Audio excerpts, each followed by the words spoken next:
Ici, à mon avis, c'est plus libre par rapport en Chine. Pour l'art, pour mes passions, je pense que c'est idéal. Paris, c'est une ville qui a beaucoup d'opportunités, surtout pour les étrangers. On se rend compte de sa propre culture. Et on se rend compte qu'on a une culture, en fait. Je suis parfois surprise de voir comment les gens, ils vont apprendre avec moi, et puis après des années, ils reviennent parce que c'est important pour eux. C'est une hygiène de vie, en fait. C'est un style de vie. Ça nous sert à connaître nous-mêmes, en fait. Ça m'a permis de confirmer en fait, une place dans la société. C'est ma façon de m'exprimer. C'est vital.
Mon prénom c'est Chang Alice Nguyen.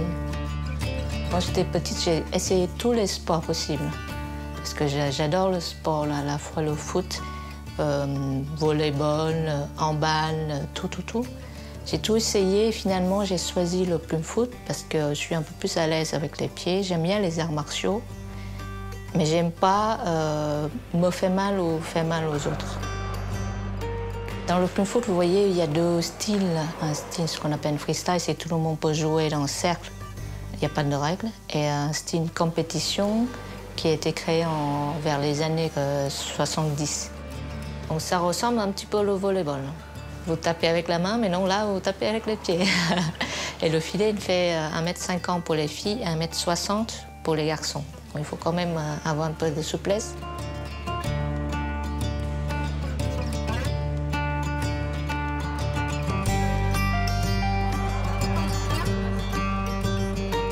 L'origine, au départ, c'était en Chine. Bon, c'est des rumeurs différentes, mais pendant la construction de la muraille de Chine, pendant leur pose, ils rassemblent en fait des pièces d'argent avec une file et ils jonglent. Petit à petit, en fait, le jeu a été fait avec voilà, une base en pièces, une base comme ça, et puis ils rajoutent en fait des plumes.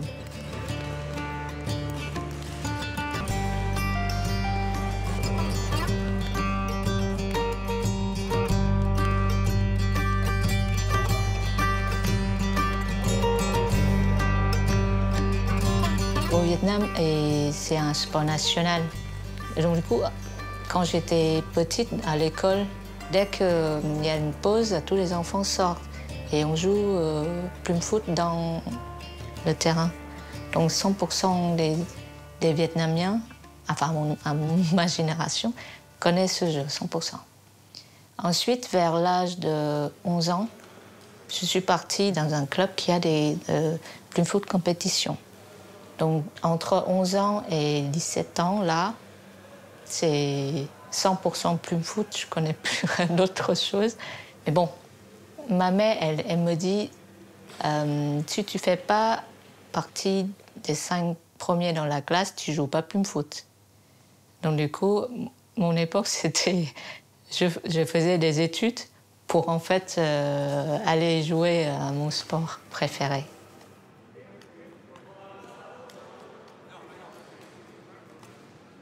À l'âge de 17 ans, donc c'était à 4 heures du matin, je rentre et ma grand-mère ferme la porte. Elle me laisse pas rentrer.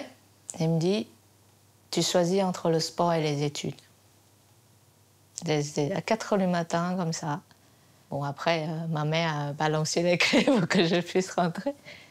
Et donc, après, j'ai dû arrêter. Et après, je prépare en fait pour aller en France pour faire des études.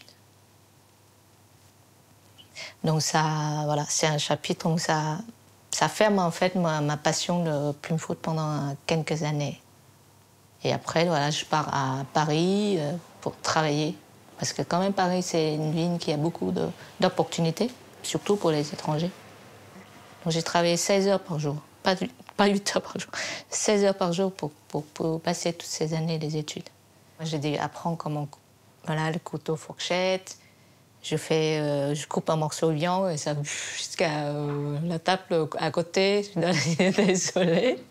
C'est comme vous, par exemple, vous apprenez à utiliser les baguettes, c'est pareil en fait. Après quand même 5-6 ans, une fois, je suis allée dans le 13e, comme tous les Asiatiques de temps en temps. Et vraiment par hasard, j'ai vu plume foot dans le gymnase à Masséna dans le 13e. J'y crois pas. Mais je dis, de loin, en fait, je dis, mais c'est pas possible, qu'est-ce que j'ai vu? Et quand j'approche, ah, ils sont en train de jouer le plume foot. Vous savez, mon cœur, il battait à ce moment-là. Non, c'est pas vrai, il y a ce jeu-là en France. Quand je trouve le sport, j'ai dit, ça y est, je reprends et tout. Mais la réalité, c'était un peu dur. Le freestyle que vous mangez là, pour une personne en France, au Vietnam, c'est pour une famille. J'ai mangé des frites, des steaks, des chocolats. J'ai pris beaucoup de kilos. Voilà. Et puis, je ne faisais plus de sport, donc voilà, c'était trop stressant avec le travail. Donc, je perds la souplesse, le cardio. Pendant 1 an, j'étais pas bien, je voulais abandonner. Mais grâce à cette activité, j'ai des amis français. Avec ce groupe-là, on a un petit rendez-vous tous les jeudis soirs. Donc, grâce à cette amitié, que je trouve, je vais changer quand même l'objectif, c'est-à-dire ce n'est plus de retrouver mon niveau en avance, mais plutôt transmettre ce que je sais sur ce sport et puis et créer un peu des amis autour. Voilà, je crée en fait un petit nid à Paris. Et puis à la fin, quand tu maîtrises le geste, tu mets la force. Ouais. C'est tout simple. Pense à la phrase « on apprend à écrire ». Ouais.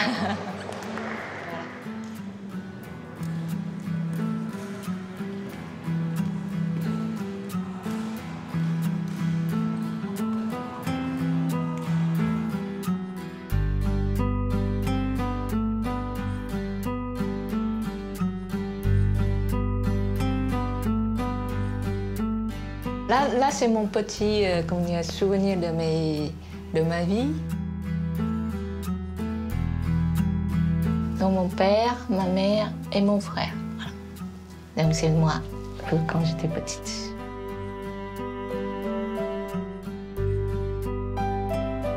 Ici c'est un cadeau surprise de mes amis de plume foot. Suite à la compétition, j'ai gagné la médaille.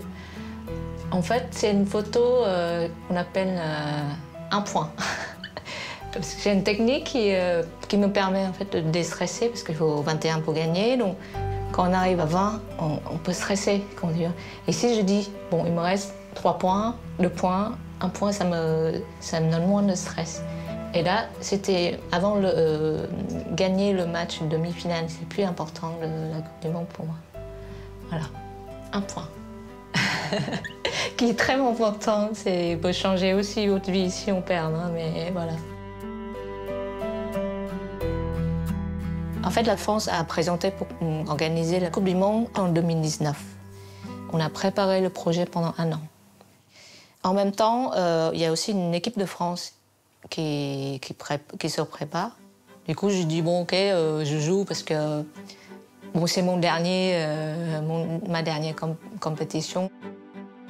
Et donc, j'ai gagné un seul match, 2e match, 3 matchs. Je me concentre juste sur le match lui-même. Et au bout d'un moment, mon sélectionneur disait, tu sais ce que tu as fait? Quoi? T'es en demi-finale. J'étais là, non. Je croyais pas du tout. Il y a des gens qui crient, allez, Chong, crient autour de vous, les gens qui espèrent que vous gagnez. Vraiment, mais le cœur, il va mais incroyable comme ça. Et à la fin, c'est là où j'ai gagné 3e mondial. Je prends les gens, je pleure, et puis c'était François, mon sélectionneur, là. J'ai pris dans les mains et j'ai pleuré comme ça avec tout le monde autour. Et voilà, c'est là où le moment où on dit, bon, ça y est, c'est fini. C'est vraiment, je pense que toute ma vie, je retiens ce moment-là. Même là, maintenant, là, quand je lui parle, c'est encore, je pense encore à ce moment-là.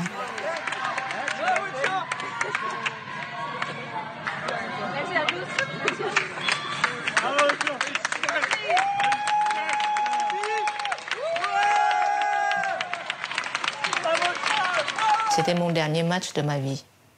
Même avant la compétition, je dis bon, ce sera mon dernier. J'ai plus le droit de jouer après pour protéger le genou.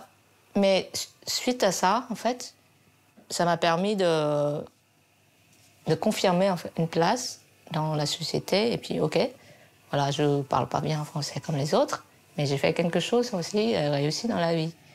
Et voilà, je pense que c'est une bonne réussite de ma vie jusqu'à aujourd'hui. Après, bon, la vie, ça va continuer, il y a des hauts, des bas, mais bon, là, je suis très, très contente. Personnellement, pour ce titre, mais aussi pour la communauté, je pense que grâce à ça, je vais pouvoir utiliser cette reconnaissance pour aider la communauté, progresser ou développer encore plus tard. Que des souvenirs.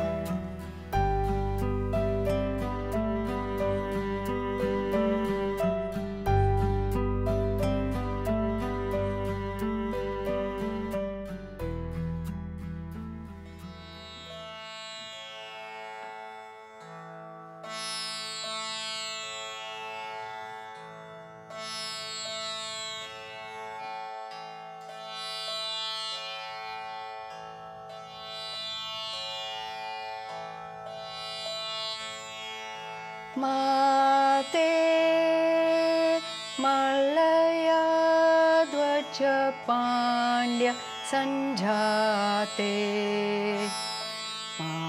Matanga Vadhana Guha Mate Malaya Dwaja Pandya Sanjate Matanga Vadhana Guha Dada Ni Dada Ni Dada Ni Dada Ni Pama Dada Ni Re Sa Ni Sa Da Ni Sa Dada Pama Dada Ni Ga Re Ni Re Sa Ni Da Pa Ni Da Ma Dada Ma ga ma pa da da ni da pa na na.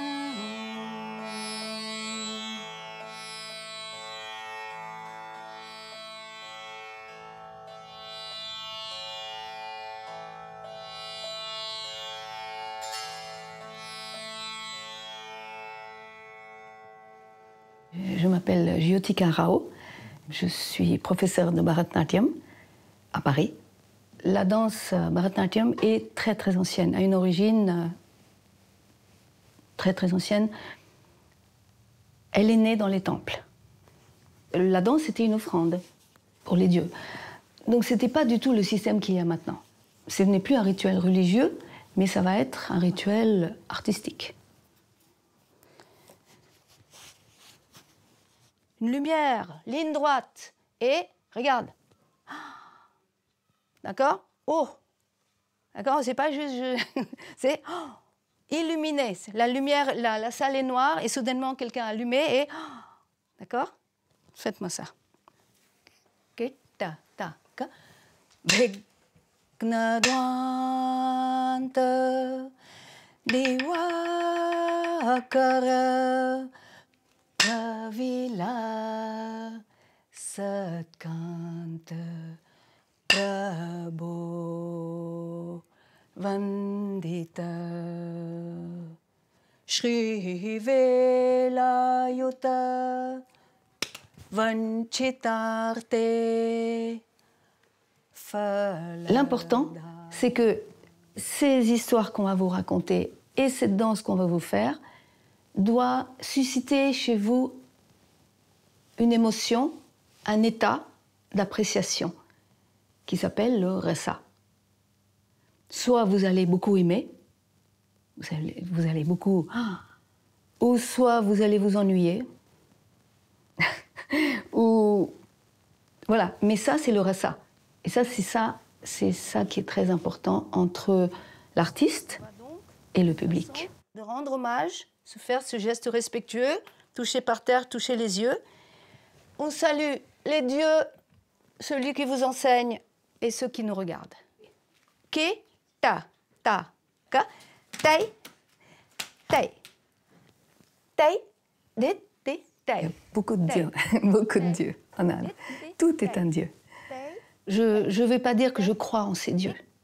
C'est tout de même, c'est très présent dans mon inconscient, puisque tout de même j'étais baignée dans cette culture. Je suis née en France, mais j'ai été dans une bulle indienne, très traditionnelle d'ailleurs. Donc c'était toujours présent. Ces divinités, comme je le dis, pour moi, ce sont plus des idées.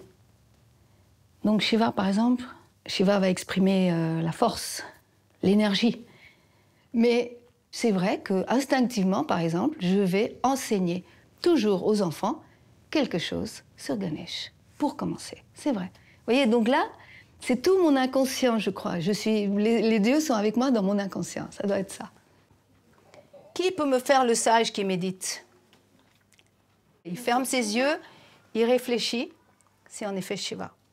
Il est très noble, très... Voilà, il se tient là, très majestueux. Et donc, elle le trouve beau. Mais qu'est-ce qu'elle voit sur sa tête? Non, plus qu'un serpent. Elle voit la rivière Ganga qui coule.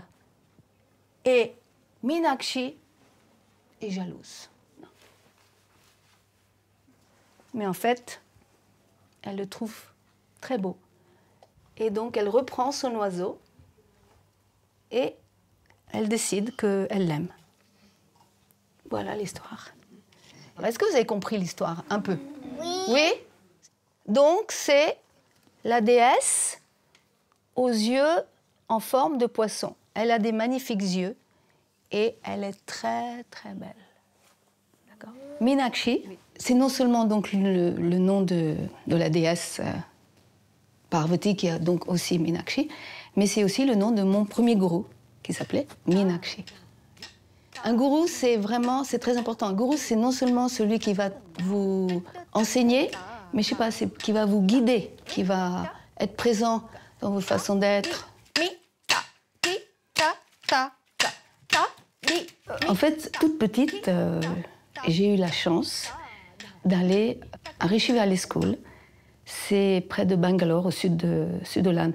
Et là-bas, j'ai eu des cours quasiment particuliers tous les jours, avec S. Meenakshi. C'est une femme formidable. Quand je dis formidable, je ne dis pas formidable extraordinaire, mais formidable puissante. J'étais petite, elle était grande. Et elle avait un caractère très, très, très fort. Elle insufflait son énergie dans nos danses. Ses lignes étaient droites, parfaites. Ça a été extraordinaire. Maintenant, je le sais, mais à l'époque, j'étais très, très impressionnée. Franchement, j'avais très peur. Hein. J'étais une petite fille. Mais j'ai très, très bien appris. Donc j'ai aimé danser, finalement, j'ai aimé le résultat. J'ai aimé travailler comme elle m'enseignait. Mais c'était lié avec la peur, malheureusement. Là, et là c'est mon histoire à moi, c'est que je suis métisse, vraiment, métissée. Et donc, l'Orient et l'Occident, c'est très compliqué. Et ça, Meenakshi, elle n'a pas pu comprendre ça, qui j'étais. C'est pour cette raison que je n'ai pas pu continuer avec Meenakshi. J'arrivais pas, j'arrivais plus à travailler avec elle. Parce que c'est une grande tristesse, c'est très dur de quitter un gourou. La vie a continué. Ensuite, je suis allée vivre à Pune, près de Bombay. Et là, j'ai rencontré Sucheta Chapekar. C'est une grande danseuse. Et donc, avec elle, ça a été donc totalement un autre parcours. Avec S. Meenakshi, c'était mon parcours enfant. Vraiment, là, j'avais 9-10 ans. Ici, avec Sucheta, je l'ai rencontrée à 26 ans. C'était donc une autre approche. Et donc, à peu près dans les années 2000, je suis revenue en France et j'ai commencé à enseigner. On va dire les deux héritages, celui de S. Meenakshi, celui de Sucheta Chapekar. Ouais, alors donc 2 pas. Parce que là, je fais assez petit, mais je peux vraiment le... Oui, oui, elle saute, absolument. Ok. Tu peux faire ce que tu veux avec tes mains, tu peux les lâcher. Vas-y, t'es là et c'est tout de suite. Tak, demi, tai. C'est mieux, mais pourquoi le premier pas, il est en retard? Voilà, et si tu regardes par terre, tu vas tomber. Je le fais trop tard. Ouais. C'est dommage, parce que c'est le plus beau. Sara, saruchira, tara, swaralaya, gi. Ce qui s'est passé, c'est qu'en 2019, j'ai voulu renouer avec mon premier gourou. Et ça a été comme si je l'avais jamais quitté, en fait. Elle n'avait pas changé du tout, elle était forte. 85 ans, vivant seule, forte.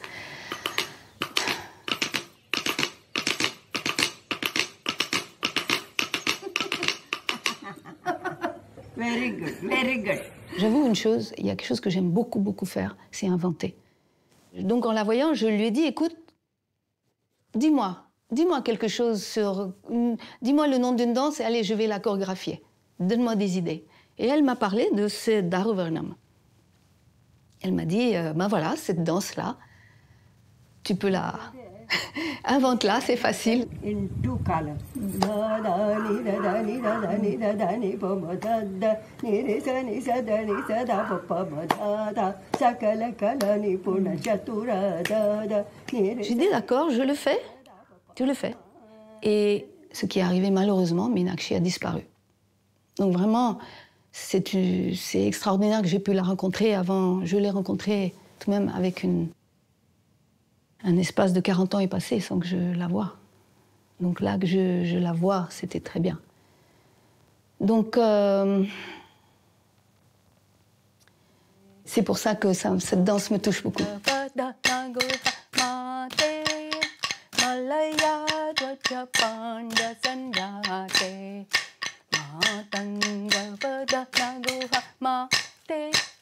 Malaya dvaja pandya sanjate Patanga maguha mate Malaya dvaja pandya sanjate Talangutakadikutakata diginatam Kenatat tat kenajam Tarikita taka jam Tarikita taka ritta Kenatat tat kenajam Tarikita taka jum Tarikita taka tadhimta Tadhimta Dregotaka, tadhimta, dregotaka, ta, tadiginatom, mate, malaya, raja pandya sanjate, matanga vadanago, mate, malaya. Ma fille a appris la danse avec moi depuis qu'elle est toute petite. Donc littéralement, elle baigne comme un poisson. Dedans.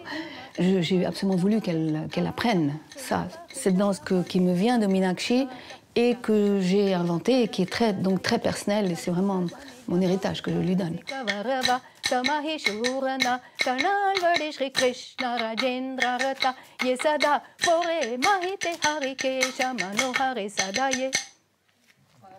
Moi, je trouve que c'est très beau. Et je vais vous dire une chose, je pensais à Meenakshi, elle serait très fière de vous voir. Oui, franchement. elle trouverait que c'est de la très bonne danse. Merci. Merci. Ah, merci, hein. Bravo.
Je m'appelle Henri.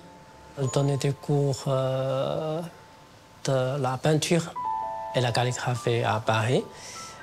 Bien sûr, également, je peins, j'écris pour moi-même.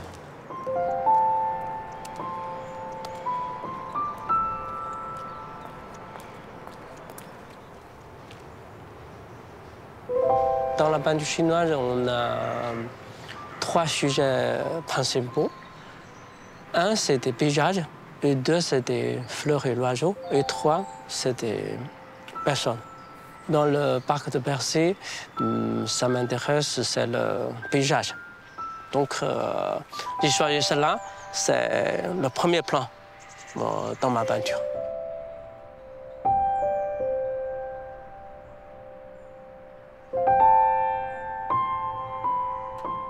Le paysage dans la tête ou dans les yeux, ça change.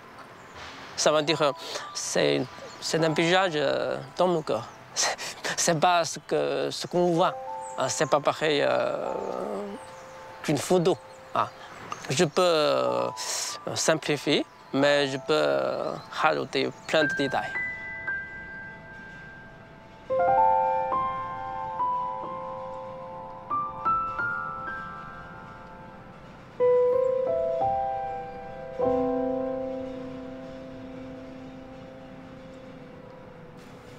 Dans la construction de la peinture chinoise, on utilise beaucoup de vide et plein.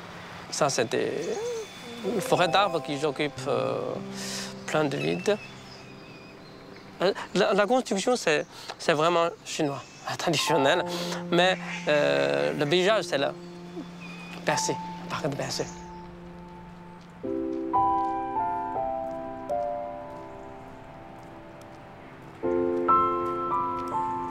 Ça ressemble le parc chinois, un petit peu. Il y a de l'eau, il y a des chemins qui tournent, il y en a également plein d'arbres. J'ai visité parfois l'autre parc, mais ici, j'aime bien. C'est toujours... dans mes yeux, c'est le meilleur. Ouais, c'est le meilleur.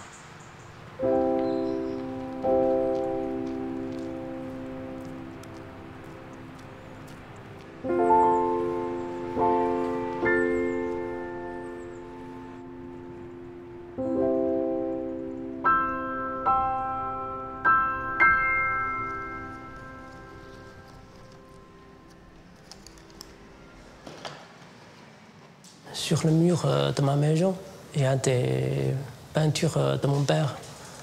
Sur la porte, il y a des calligraphies de mon père. Donc pour moi, je les connais naturellement. J'ai touché vraiment les pinceaux. J'avais 6 ans, 7 ans. Oui, ça, la primaire. Après, ici, j'ai vraiment travaillé.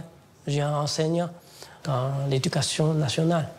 Après 6 ans passés, j'ai démissionné. Je suis allé à Hangzhou. J'ai choisi la section peinture chinoise.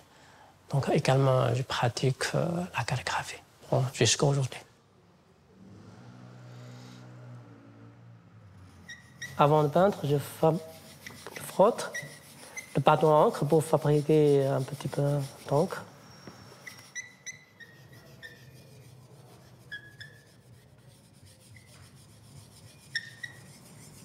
En Chine, aujourd'hui, on a une machine pour frotter des encres. Ouais.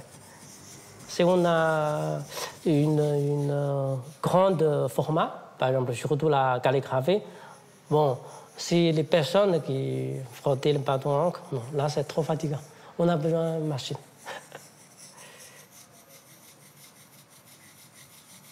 Là, on voit, là, ça commence à être dense. Ouais.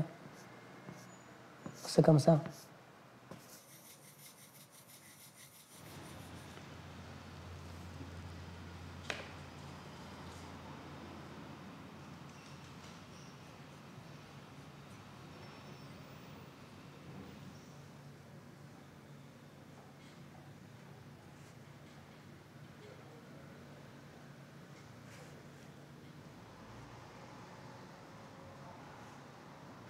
La philosophie chinoise est toujours dans une œuvre de calligraphie et une œuvre de peinture chinoise. Par exemple, dans le vide, il y a des pleins. Dans le petit, il y a des grands. Là, c'était vraiment des philosophies chinoises.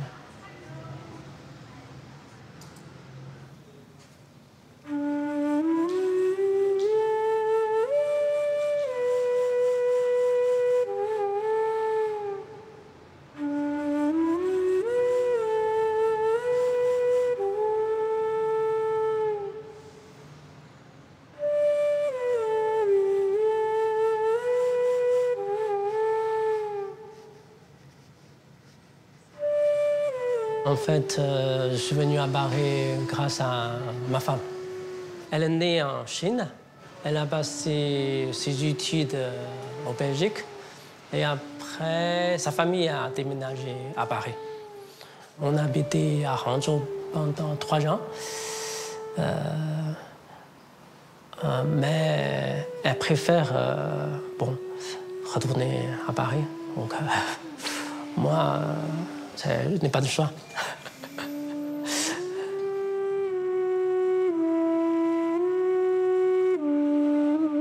Ici, à mon avis, c'est plus libre par rapport en Chine.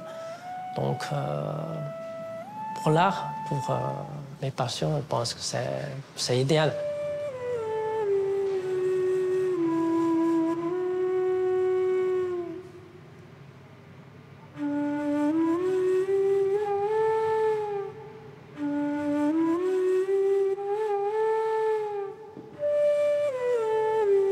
Pour créer une œuvre, bien sûr, on a besoin de dessiner dans la nature.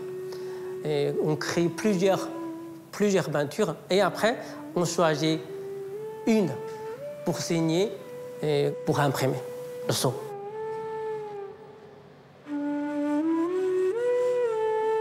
Si on a des grandes places, peut-être on a besoin d'écrire un poème ou quelque chose pour remplir ce vide. Ça dépend des situations. Pour cette peinture, ce n'est pas la peine d'occuper des places. Ça veut dire qu'on n'a plus de place à occuper. Donc, je dois choisir un endroit qui se cache dans la peinture pour signer et pour imprimer le sceau.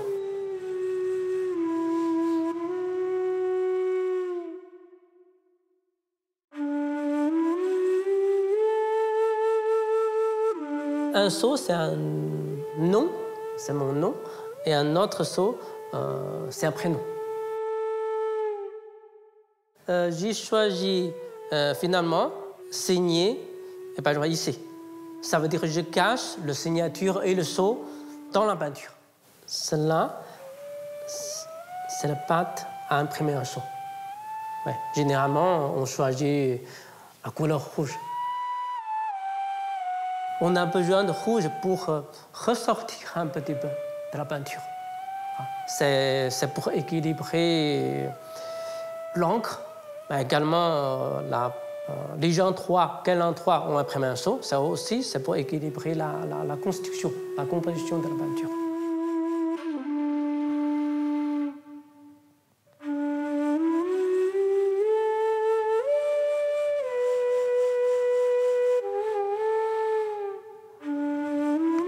Voilà.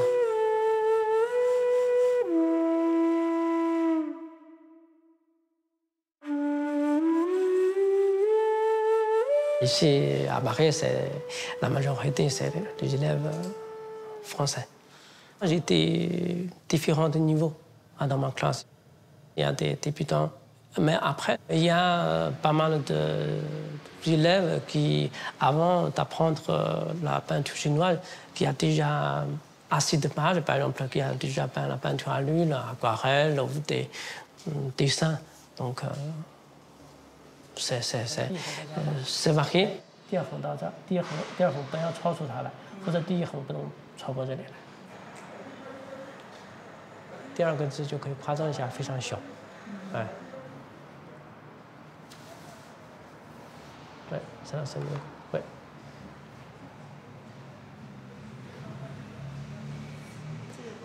因为这样的话就是起伏不够大，如果田写的跟这个一样粗的话，Ça, on peut peindre d'une autre manière, c'est qui vient en bas.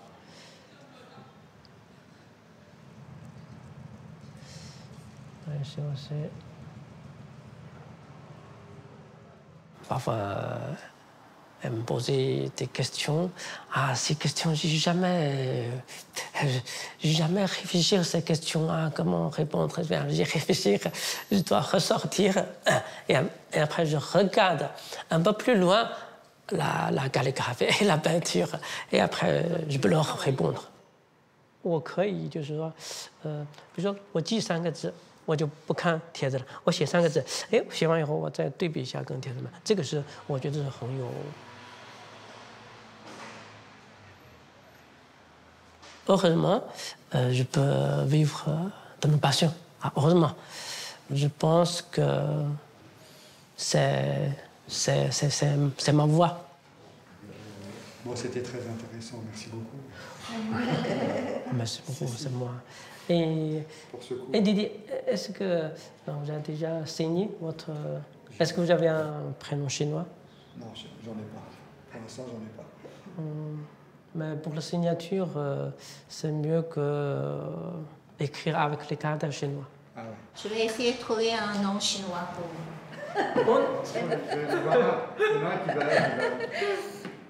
Je vais essayer. Je vais bien le voir. Pas encore. C'est dans ma tête.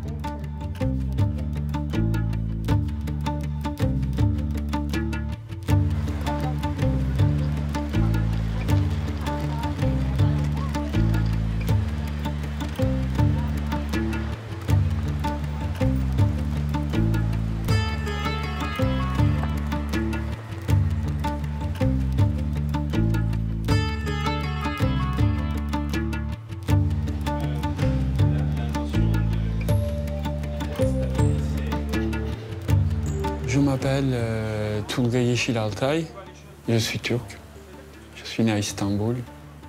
J'habite Paris depuis 30 ans et je ne peux pas habiter ailleurs, c'est la ville. C'est une ville, il y a tout en fait, c'est la ville de la culture, la ville de rencontres. Je suis parisien. Yo!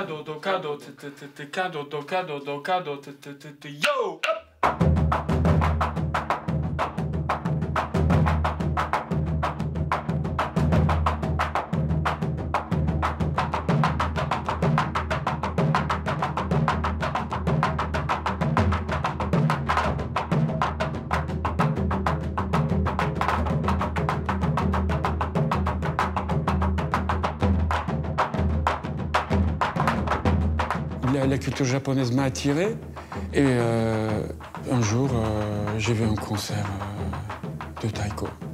Et là, c'était magnifique. À ce moment-là, je faisais beaucoup la photo.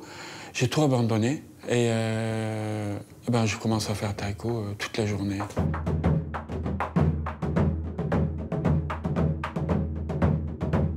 Je suis allé quand même au Japon pour voir. Et là, il y avait les règles du grand maître. Je dis grand maître, mais on dit kashira, kashira, c'est tête. C'est la personne qu'on doit suivre, c'est la personne... il faut qu'on s'assoie comme lui, il faut qu'on mange comme lui, il faut qu'on pense comme lui. Il avait un savoir dans la main qu'il m'a donné, en fait. Sans eux, je serais juste percussionniste, en fait. Qui achetait un taiko comme ça, qui tape dessus, voilà.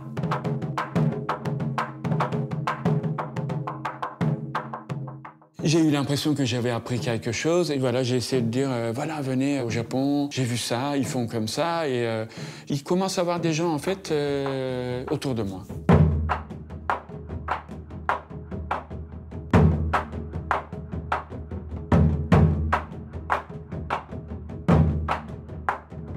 On est allé jouer à Bercy.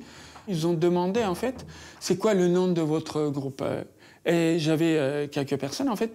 Les propositions, c'était plus par rapport à des noms japonais. J'ai dit, mais on est à Paris, en fait. On est à Paris, on fait taiko. En tout cas, voilà, Paris Taiko Ensemble est né un peu... voilà, on est à Paris, on fait taiko et c'est un ensemble. Très bien. Très bien. En fait, les deux sont complémentaires. Ouais. Bien, n'oubliez pas. Deuxièmement, tu as un taiko puissant. Et quand toi, t'es pas là, ça manque. Tu peux l'avoir comme un compliment. Parce qu'au Japon, ouais, il faut avoir des frappes consistantes. Des frappes à chaque fois. Et tu as très bien géré les cas. Très bien. Rien à dire. Très bien. OK. Nous avons juste une peau et on tape sur Fuchi, sur les bords, pour faire les cas. Il y a le don et ka. D'abord, la première chose qu'il faut apprendre, c'est la maîtrise. On frappe, et il y a l'immobilité.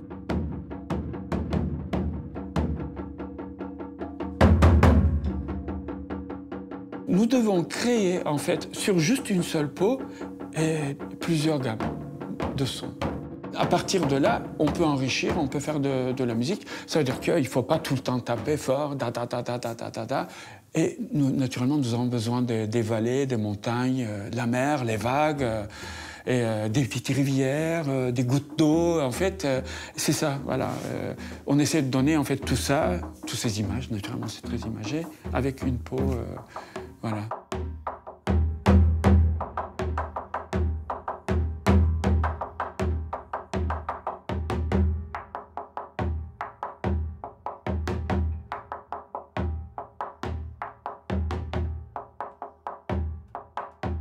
C'est un instrument où on joue aussi avec son corps. Ça nous met dans un état secondaire. Peut-être on communique avec nous-mêmes, avec la nature, avec... on a l'impression peut-être, je ne sais pas. Mais en tout cas, ça nous réveille quelque chose.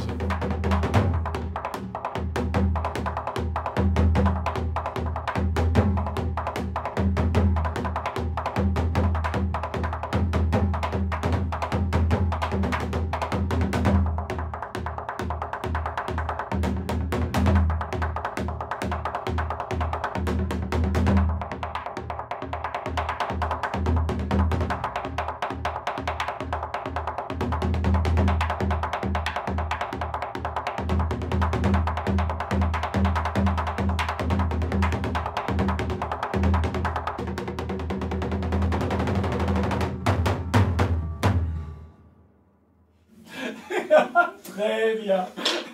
Très bien. C'était très bien. Avant d'arrêt cardiaque. Ah oui, bravo. Très bien.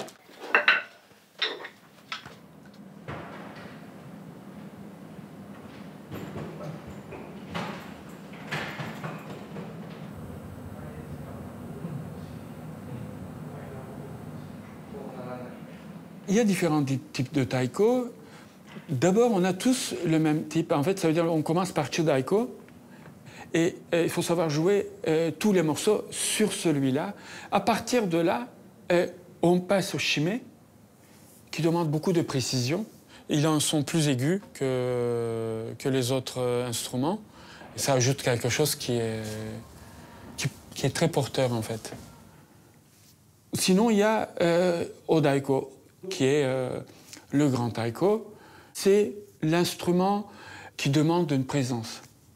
Ça a un son, ça vibre, et cette vibration continue, en fait. Et le son continue avec le mouvement. Puisque un corps qui est en mouvement, pour le public, c'est un corps, en fait, qui va donner naissance à un autre son. On crée une bulle, une espèce de magie. Si on en fait trop, ça se disperse, il n'y a plus d'attention. La mémoire sonore part, puisqu'il ne reste plus rien. C'est comme parfois, on voit une flash qui reste dans les yeux. C'est exactement de la même façon. Et on maîtrise le temps avec le mouvement, qui vraiment, c'est l'instrument qui fait sentir quelque chose à tout le monde. Et justement, Aurélie, en fait, elle a cette connexion. Elle entre en connexion avec cet instrument. Et il faut dire aussi qu'elle a la force aussi.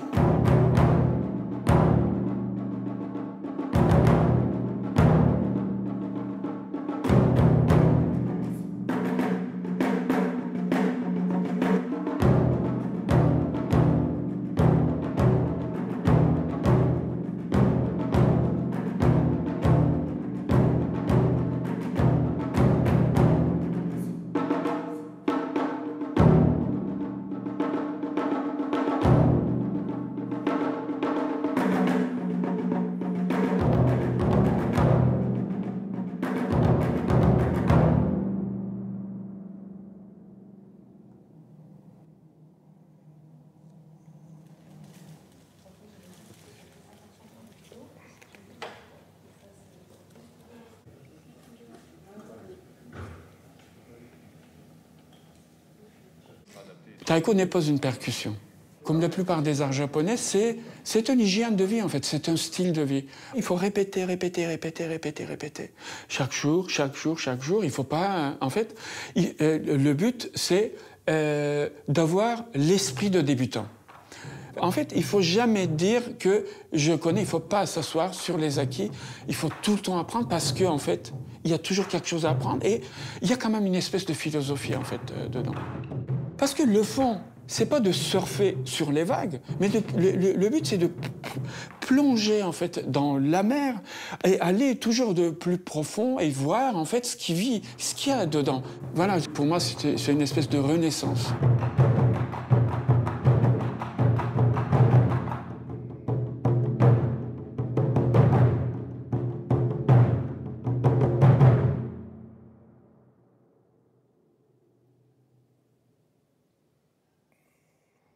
Merci beaucoup, cher public.